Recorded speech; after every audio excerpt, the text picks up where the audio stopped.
नमस्कार, परिवर्तन न्यूजमध्ये आपल्या सर्वांचं स्वागत आहे. दर्शको, 29 ऑगस्ट पासून मुंबईमधील आझाद मैदान या ठिकाणी सकल मराठा समाजाला आरक्षण मिळावं यासाठी मनोज जरांगे पाटील यांच्या नेतृत्वाखाली मुंबईत उपोषण सुरू आहे.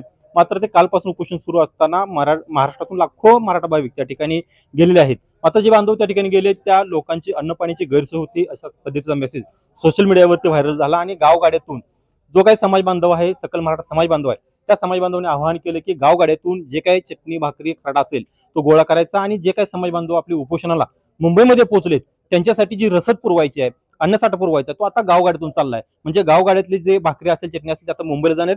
त्याच पद्धतीचं नियोजन आता पंढरपूर तालुक्यातील चळ या ठिकाणी होतंय. या ठिकाणी माझ्यासमोर सकल मराठा समाजाचे काही बांधव आहेत की ज्यांनी या पद्धतीने नियोजन केले. नेमकं नियोजन काय आहे, कशा पद्धतीनं हा कार्यक्रम असणार ते आपण जाणून घ्या. नमस्कार, काय नियोजन आहे तुमच्या गावाच्या माध्यमातून? आमच्या चळे गावातून बरेच तरुण मुंबईला आता सध्या आमरण उपोषणासाठी पाठिंबा देण्यासाठी गेले आहेत.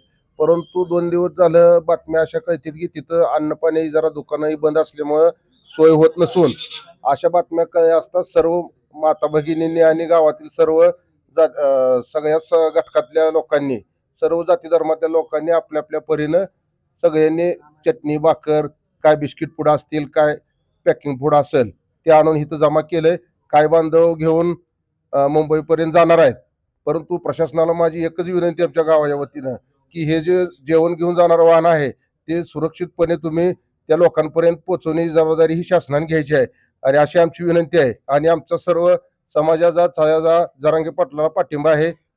आणि खरं तर शासनाने या ठिकाणी मुंबईत उपोषण सुरू असताना जे उपोषणकर्ते कालपासून थांबले तिथं त्या उपोषणकर्त्यांकडून अन्नपाणी गैरसोय होते असा सोशल मीडियावर मेसेज आल्यानंतर पुन्हा गावाची काय भूमिका असणार, सकल मराठा समाजावरून काय भूमिका असणार? सकल मराठा समाजावरून आमची भूमिका आहे की सगळ्या गावांनी कमीत कमी वेळात सर्वांनी एकानिष्ठ हाकेवर आपलं बांधव तिथं उपोषणाला बसलेले आहेत त्यांना पाठिंबा देण्यासाठी भाकरी अन्नपाणी सोय होत नाही म्हणून आम्ही सर्वांनी मिळून अन्नपाणी पाठवत आहे. खरं तर 29 ऑगस्ट पासून या ठिकाणी सकल मराठा समाज आंदोलन सुरू आहे. नेमक्या प्रशासनाकडे भूमिका काय आहेत? मराठा आरक्षणाचा प्रश्न कशा पद्धतीनं बघता तुम्ही? अगोदर जे फडणवीस साहेबांनी आरक्षण दिलं होतं ते काय टिकलं नाही. आता आम्हाला ओबीसीतूनच आरक्षण पाहिजे. त्यासाठी घटना दुरुस्ती करून आम्हाला ओबीसी टिकणारं आरक्षण हवंय. आता लोकांना फसवणारं आरक्षण आम्हाला नकोय. म्हणजे जे पहिलं आरक्षण दिलं होतं ते फसवलं.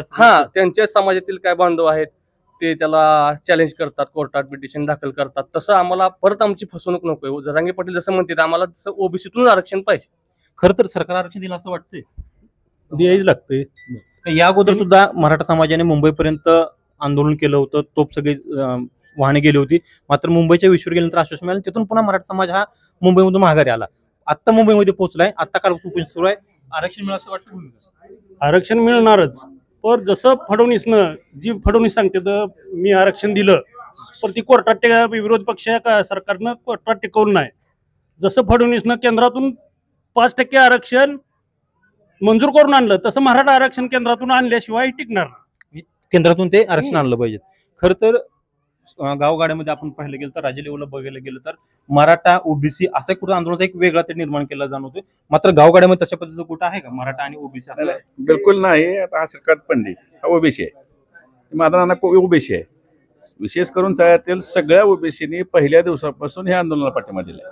त्यांचं असं म्हणणं आहे की हे आमचे बांधव आहेत आणि जो न्याय ह्यांच्यातले जे गरीब लोक आहेत त्यांनाही तशा सवलती मिळायला पाहिजे असं ओबीसी समाजाची जी मागणी आहे. आणि ओबीसी समाज हा मराठा बांधवासोबत खांद्याला खांदा लावून आहे. तुम्ही जर आज बघितलं तर अनेक संघटनांनी आवाहन केलं की ओबीसीनी रस्त्यावर वगैरे उतरा, पण सगळ्या ओबीसीनी सांगितलं की मराठा समाजाला आरक्षण मिळालं पाहिजे कारण त्यांचा तो न्याय हक्क आहे. आणि सगळ्यात महत्त्वाचं म्हणजे ते 10% आरक्षण. आता मागाशी बाळाकाकाचा मोठा विषय म्हटला, समाज आहे 35%, आरक्षण दिले 10%. तर 15-16% असायला पाहिजे होतं. ते ओबीसी मधनं असायला पाहिजे होतं कारण 50%ची तर सुप्रीम कोर्टाचीच मर्यादा आहे.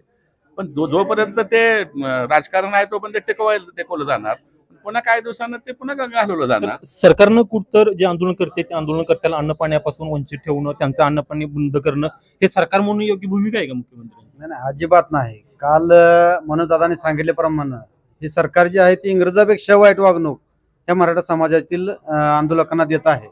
कारण असं देशामध्ये कुठेही घडत नाही की तुम्ही दुकानं बंद करायला लावताय. हा प्रशासनाचा आदेश आहे ना. तिथल्या प्रशासन म्हणून कुणाची जबाबदारी ती मुख्यमंत्र्याची जबाबदारी. तुम्ही उपाशी ठेवून लोक मारणार आहेत का? लाईट नाही, तुम्ही तिथं लाईटची व्यवस्था केली नाही.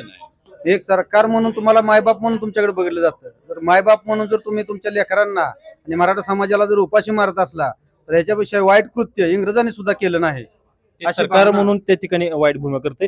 आपण या ठिकाणी पाहायला गेलं तर या ठिकाणी इथल्या गावातल्या लोकांनी संपूर्ण गावामधून जो काही भाकरी गोळा केली आहे, चटणी गोळा केली हे आपण या ठिकाणी बघू शकतोय. तर गावगाड्यातून हा जो सगळा हे आहे साहित्य आहे, जेवणाची सोय आहे, ही जेवणाची सोय या ठिकाणी त्या ठिकाणी होते. मात्र जर सरकारनं जर या ठिकाणी कुठेतरी मराठा आंदोलकांना वंचित ठेवण्याचा प्रयत्न केला असेल, जेवणापासून थोडं लांबून ठेवण्याचा प्रयत्न केला असेल, तर मात्र हा गावगाड्यातला जो मराठा सकल बांधव आहे, फक्त या सगळ्या लढाईमध्ये मराठा बांधव नाही तर यामध्ये ओबीसी किंवा इतर जे जमात आहेत, कुंभार असेल, माळे असेल, साळे असेल किंवा या ठिकाणी आपण पाहिलं असेल तर मुस्लिम बांधवांनी सुद्धा आपला खरेच वाटा या ठिकाणी दिलेला आहे. सरकारची जरी भूमिका वेगळी असली तरी गावगाड्यातल्या जनतेची, गावगाड्यातल्या लोकांची भूमिका मात्र ही सकल मराठा समाजाला हे आंदोलनातून आरक्षण मिळालं पाहिजे. आणि हे आरक्षण मिळवण्यासाठी जे काही म्हणून करता येईल, जो काही आपला वाटा देता येईल, तो वाटा देण्याचा प्रयत्न या ठिकाणी होतोय. तो प्रयत्न हा गावगाड्यातून झालेला दिसून येतोय. अर्थातच गावगाड्यातली भाकरी ही आता मुंबईच्या आंदोलकाच्या भुकेसाठी याच्यात चाललेली दिसून येते. व्हिडिओ जर्नलिस्ट दत्ता मानेसह बालाजी फुगारे, परिवर्तन न्यूज, पंढरपूर.